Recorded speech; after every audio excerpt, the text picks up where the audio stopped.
You know things are happening. You are referring to an old-fashioned phrase in your language called a coinkydink. I guess so, but Yes. I shortened it, yeah. All right. Because I love keeping track of them. Oh, all right. And I separated them. Events were quinks, and then when you found an object that was quinky, then it was a mool.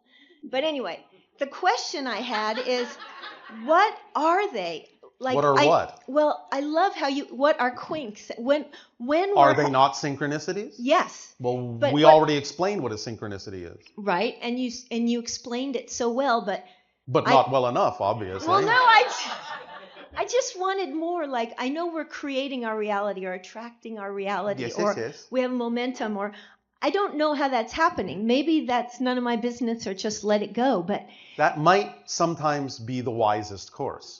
Because you don't need to get too caught up in how the mechanism works to simply know the mechanism works. When you walk into one of your rooms and you turn on the light switch, do you stop and wonder how the light bulb is actually working? Or do you just go, light, thank you, and now I can get on about my business? Do you understand? Yes. So it's all right to know how it works, but you don't always need to know in order to just flow with what you're doing.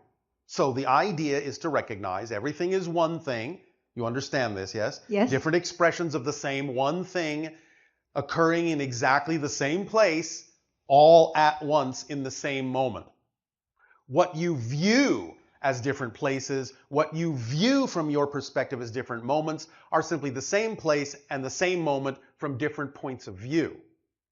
So the idea is that since everything is one thing, synchronicity is an experience of the collapsing of the space-time continuum experience down to at least something closer to the single moment, so that you understand that everything is happening here and now all at once, and suddenly exactly what you need that has always been right here, right now, appears before you exactly when you need it, exactly where you needed it. That's how it translates into the space-time matrix.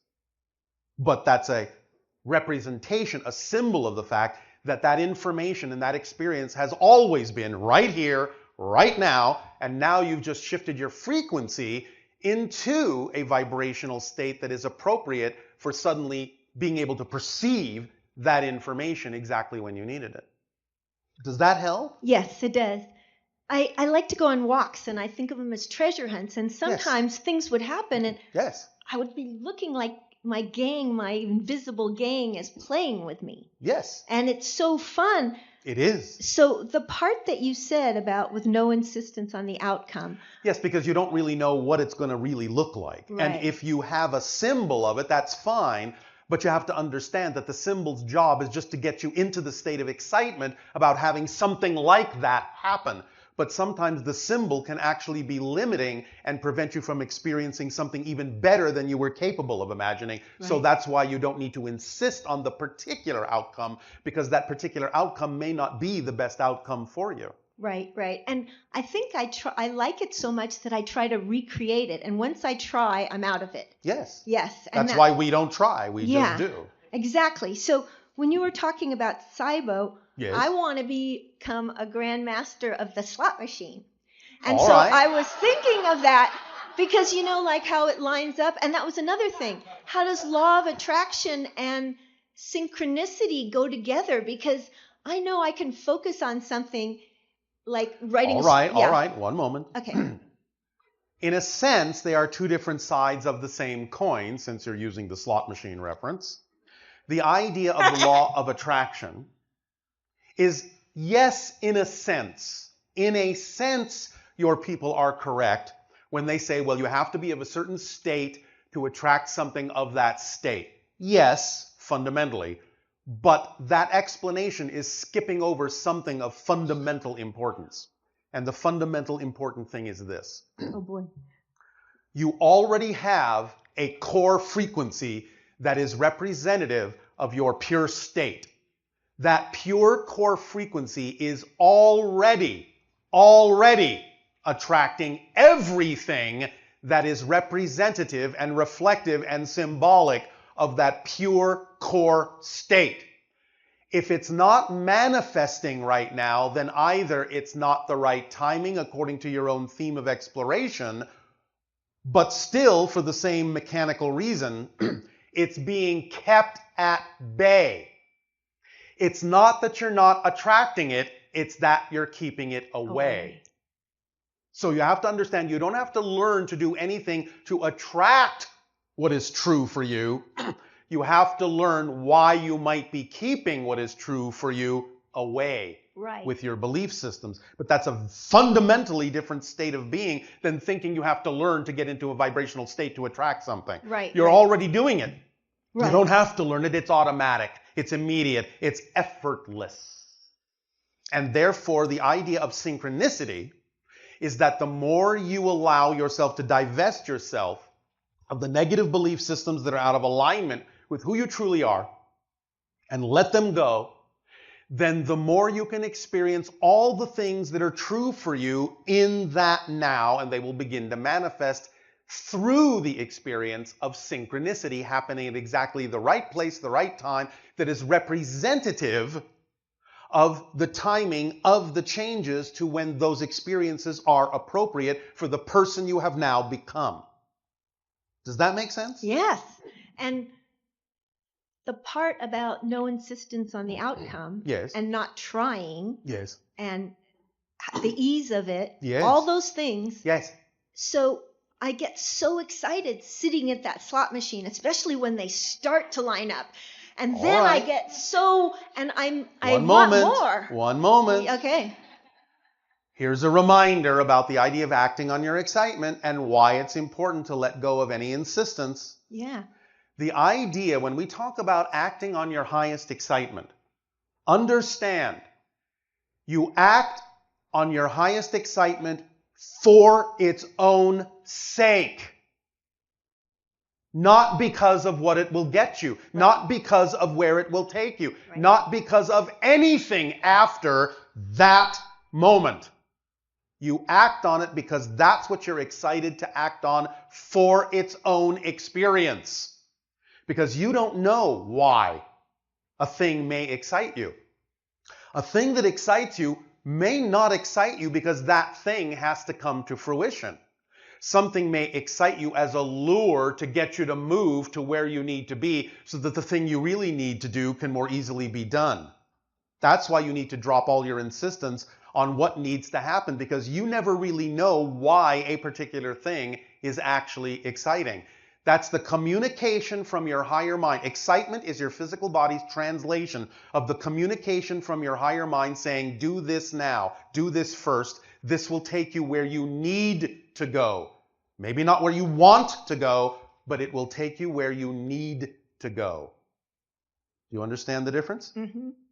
Therefore, excitement is acted on for its own sake, not for anything else and no other reason. And that will just automatically flow you to the next place. And if that needs to come to fruition, then it will in some way, shape, or form. But you have no idea how you're actually going to get there. So it's not for the money coming out of the machine. It may not be. Okay. It may not be. It might be, but it may not be. Okay. It might only be for the purpose of improving your synchronicity. It might be for the purpose of saying something that the person sitting next to you needs to hear from you. Okay. You need to broaden your imagination about why things excite you. It's an orchestration. It's not always just about you. You understand? That's good. That's really good. All right. Because sometimes I sit there and I go, okay, so I don't care. I just don't want to care. But then I do. It's really funny. Because, it's hysterical. Watching all of you, as we have often said, is like watching a 7-foot person attempting to stuff themselves into a 1-foot square box. Oh my God. You are all quite hysterical. That's so funny. And you funny. have given us years of entertainment.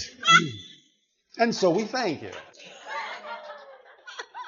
Nevertheless, when you really relax any wanting about what you think needs to happen next, you will actually get what you need, and you will see why the thing excited you.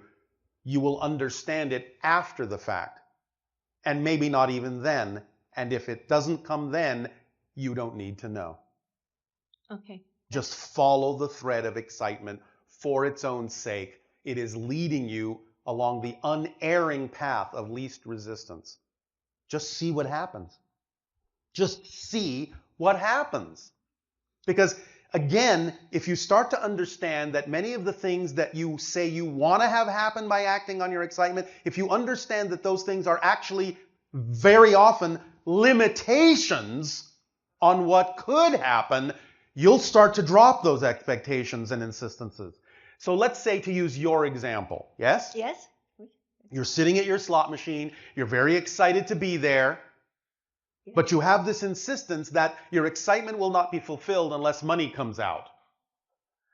But insisting on that may have actually pinned you to that machine longer than you needed to be, because you wouldn't necessarily have gotten up by following your true excitement and your instincts and gone to another casino where suddenly another machine that you sit at gives you the jackpot. But it may not come from that machine, or it may come some other way entirely, or somebody may give you something else entirely that will fulfill and reflect that excitement. So when you have no insistence on how it has to manifest, then you'll follow that thread. When it actually occurs, you won't fixate yourself on something that may actually prevent you from experiencing something far grander than you could imagine by sitting at that one spot. Does this help? It helps a lot. It helps a lot. Yeah, that's what I want to be able to do. To then let by that all go. means I'm do doing so. it. Yeah, I'm doing it. Okay, I have another question. Do you? When you Go ahead, pull the handle. We'll see what happens. There's a show where when they pull the handle, the chair goes back and they dump the person backwards. So when you said that, that was so funny. Okay. When you mentioned Interstellar Alliance, yes. I got in my imagination, I was picturing a council. Yes. And then I was thinking, is it like that bar in Star Wars? Are there like dolphin people that are in tanks of water? Well, in a sense, yes. There are many different cultures and many different civilizations, many of which are unlike you. And it is, let's just say, sort of like that, but certainly not absolutely like that. But it's that diverse. Oh, absolutely. All of the beings that actually have what you would consider to be, well, not all of them, but most of the ones that you are familiar with at all in your stories that have a humanoid appearance, have that appearance because you're genetically related. Most species out here in the galaxy look nothing like you at all. Really? But you are dealing with the ones that are similar enough so that you won't, how do you say it, get freaked out? Right. But then they will gradually acclimate you to the fact that there are races that you couldn't even comprehend out here. Yeah. And are in all of our nature, like the insects and creatures, yes, are those like representations here of other whole species? Sometimes similarness can be experienced, although it may not be absolutely identical. But you are seeing templates for many of the things that do exist out here, although they won't be necessarily identical to what you see on your planet, because that's your version of the template. Okay. Does that help you? Yes, it does. And like in... Your chair's going backwards now. Really? Oh my God. Okay. Please take your seat. Okay, bye. Thank you so much.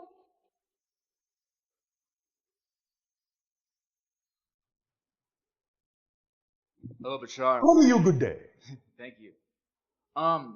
Just to tag on really quick off of her last question on highest joy and excitement, I want to talk a little bit about like self-hatred and self-love, because I've heard from another channeler that if you're in like a state of self-hatred, that your highest joy and excitement can be something that's destructive and detrimental to you. No. Watch your contradictory definitions. Self-hatred is not an expression of excitement, but someone can create the idea that it is. But that is not an accurate representation of the vibration of excitement. Remember that the idea of self-hatred, by definition mechanically, is a negative energy. You follow me? It's segregative, separative, disconnective in its experience. Okay. The idea of excitement is a positive mechanical energy, which means it's connective, integrative, and expansive. Therefore, saying, well, it is my highest excitement to hate myself is a complete contradiction of energy and terms. Well, But you can create the experience as if it seems to be your higher excitement.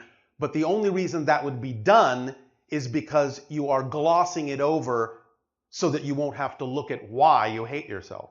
Therefore, it's simply based on fear that you're saying it's your excitement, so you don't have to look deeper and find out why you would hate yourself. Do you understand? yeah. So my question comes to, this is a kind of a personal question, but Yes, it is. I feel very stuck in my life right now. Oh, all right. How exciting. That means you're at a crossroads and can go anywhere. That's another way to look at it. You understand? Because by saying I feel stuck, the only reason you feel stuck is because you have definitions that create that sensation. There is no such thing as an inherently difficult situation. No such thing. Only your beliefs and definitions allow you to experience it that way.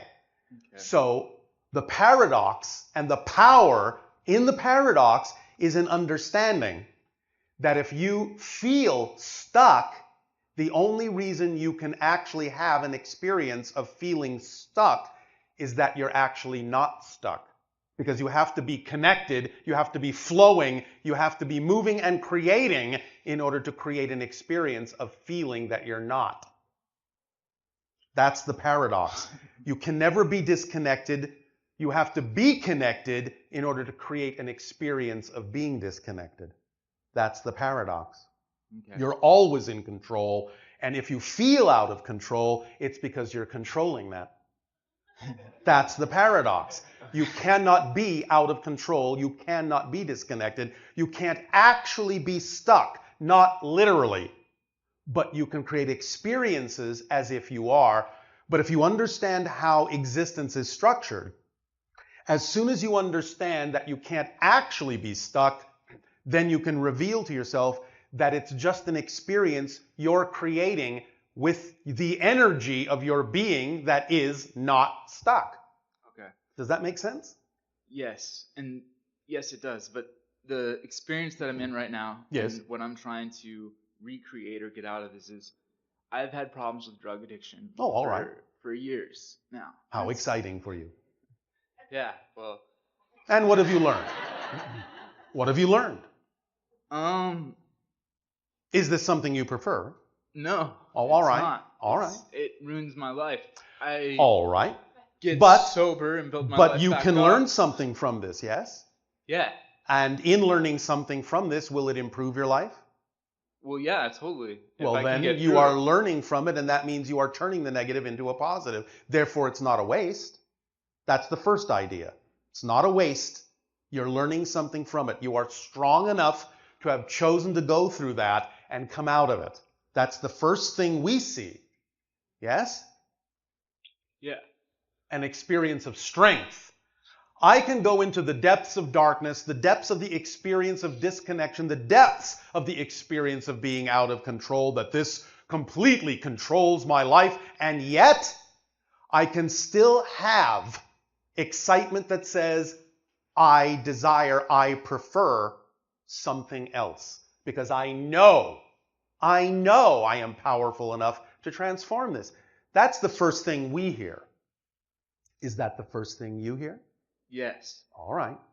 Now, Yes. when getting off, because I've gotten into a situation again where I've gotten my physical body dependent on substances that I have all right. to withdraw from. That's very painful. Exciting, yes.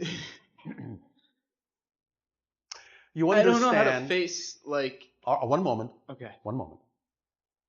You understand that the idea of addiction is locking on to something that's a permission slip that allows you to feel either more powerful than you believe you are, or allows you not to feel the fear of not feeling powerful.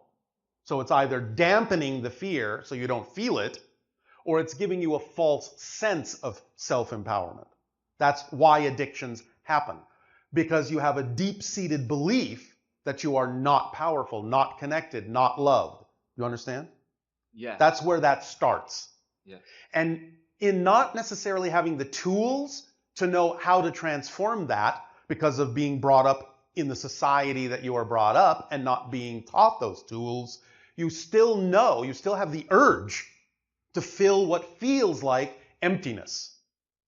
Because you can sense that there is a sense of emptiness there. The idea that you don't believe you are self-empowered or connected to source is translated in your reality as a sense of emptiness. And you attempt to fill it. But the only things you've been taught you can fill it with are not the actual things that fill it. These are just ideas and symbols that you've been taught can fill it, but as I just described, they give you a false sense of security. Right. Because there's only glossing over the deep-seated issue, which is the belief in your lack of worth. Right. But you are worthy. You are worthy. Trust me, if you were not worthy, you would not exist, because creation doesn't make mistakes. Yeah. Not one. And if you exist, you belong. Yeah. Without you, all that is would not be all that is. You are necessary in order for it to experience itself through your perspective, and that allows it to be all that it is. So the fact that you exist, just that, is proof of your worth.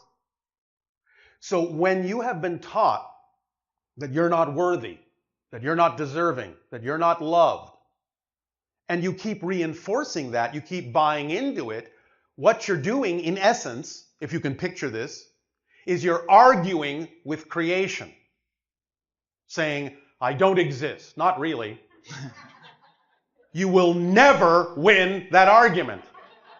Ever. Because you cannot cease to exist. Existence is the fundamental state. You just are.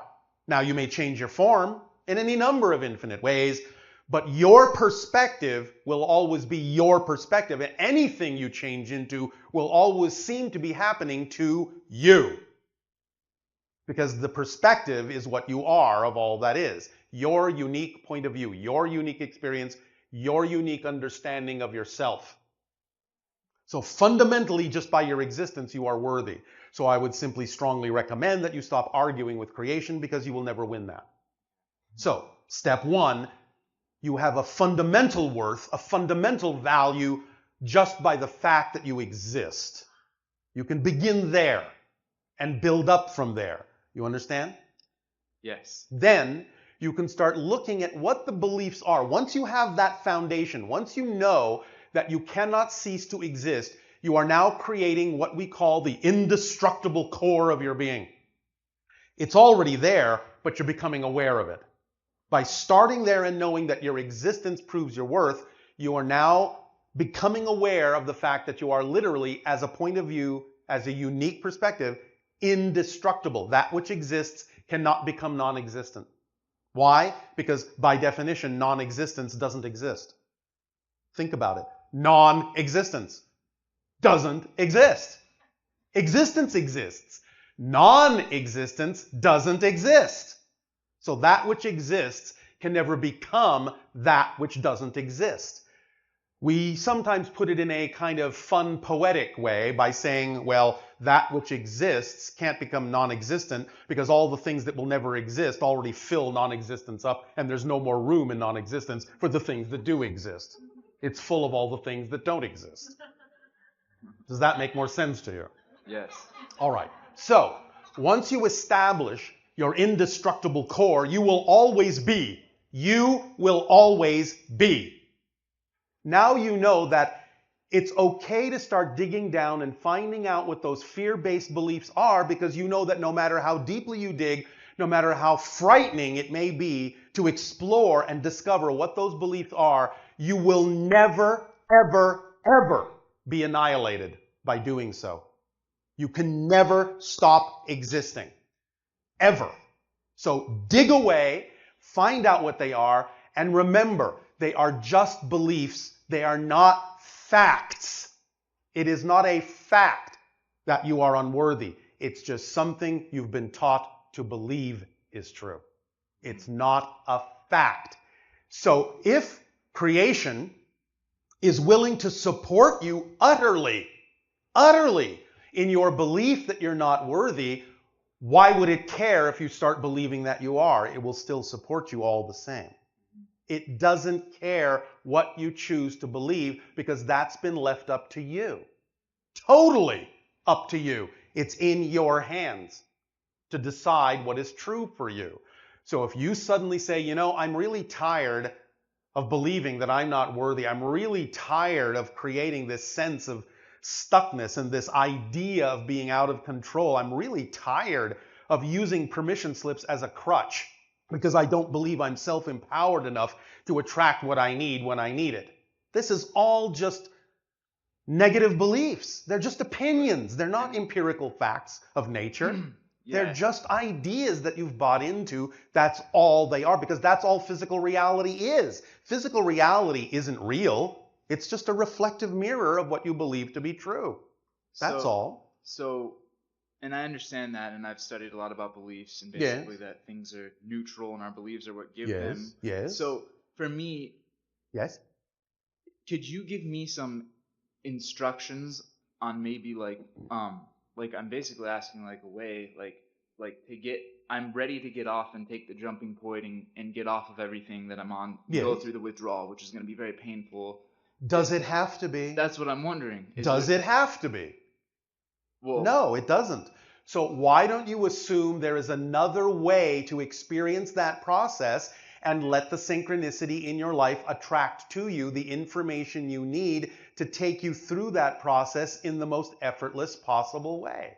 Why assume it has to be painful? Just because you've gone through it before doesn't mean that the new you has to experience that, does it? No. Then there you go. Do you understand that you are a new person every moment? Yes. Are you sure? Yes. Well, if you understand that you really are a new person every single moment, then don't you understand the implications of what that means? Yes, I do. Are you sure? Explain it to us. Okay, so what right that now means is that like we're constantly like shifting like realities and And what does that imply? And that implies that like we're constantly changing. And what does that imply? That I can create any experience that I want. And what does that imply? If you are a new person, what does that imply? That I'm not, that I can be who I want to be. Like, if you are a new person in a new reality, doesn't that imply that you, the new you, has a different history than the other person that was there a moment ago? Yes. Do you understand? If you can, I'm not saying this is the way you will do it, but if you understand this, truly understand it, you will understand that if you really are a new person, you actually have a different history. That doesn't mean that you have stopped using the addictive substances. It means you never did. Right. And that's why there's no longer any urge, and that's why there's no longer any withdrawal, because you've never been addicted as the new person. And you talk about it as like the 13th step. That's the 13th step of transformation. Now, I understand that it may be a little challenging for many of you to really wrap your mind around this and use it. So I'm not saying that it has to be done this way. But what can be done is, you know, you can attract to yourself through synchronicity the idea of going through whatever process you believe you need to go through in the most effortless and joyful way you can. There is always an option for that. So don't assume, is all we're saying. Never assume or insist that it has to be one way just because you think you experienced it that way before. Before has nothing to do with now. Nothing. Unless you make the continuity link. And this is where breaking continuity comes in. Okay. Before is its own reality, and it's another person. It's literally another person. If you really aren't that person, and it's not even about, I'm not that person anymore. No, you never have been. Ever. You're a different person. Do you understand? Yes. So this is a description of what it would be like if you truly make this true for yourself. If you don't right away and you go through another process, that's fine. All we're saying is the process you go through doesn't have to be painful. You know that somewhere in your reality, somewhere in your makeup, here and now, is what you need to have whatever process will work for you in the most effortless and joyful way. So why not just assume that you can attract that instead? Okay. Could you provide me with the process? You're going to do it yourself. Because you are a self-empowered person, aren't you? Yes. Then you're going to do it. Okay. And I have already helped you to the degree I am allowed. Okay. Now your higher mind is saying, that's enough. I'll take it from here. Yes? Yes. All right. So follow your excitement, your true excitement. Don't fool yourself into labeling things that are not your excitement as excitement. And conversely, don't label things that really are your excitement as things to be afraid of. Okay. You understand? You have to be honest within yourself about the fact that you have these beliefs and really investigate them, but at the same time know that they're just smoke and mirrors. And in fact, one of the great tricks of negative beliefs, because they don't want you to change them, that's how they're designed. They want you to perpetuate them. They want you to hold on to them. One of the greatest tricks is to make you as afraid to change them as possible. Right. Therefore, the more fear you experience when you attempt to change them, the closer you are to changing them, because they're trying harder to get you not to by making you more afraid. So the more frightened you are, that tells you, I must be close to letting this go. So, negative belief, I have found you out. I have found your trick. You are just making me feel like if I let you go, things will collapse around me. But now I know that's just smoke and mirrors. Okay. Game over. You understand? Yeah. Relax into yourself. Let these things be absorbed within you. And please remember what we said before. You are never without assistance. All right? All right. You're never alone. All right. So, thank you. Thank you very much.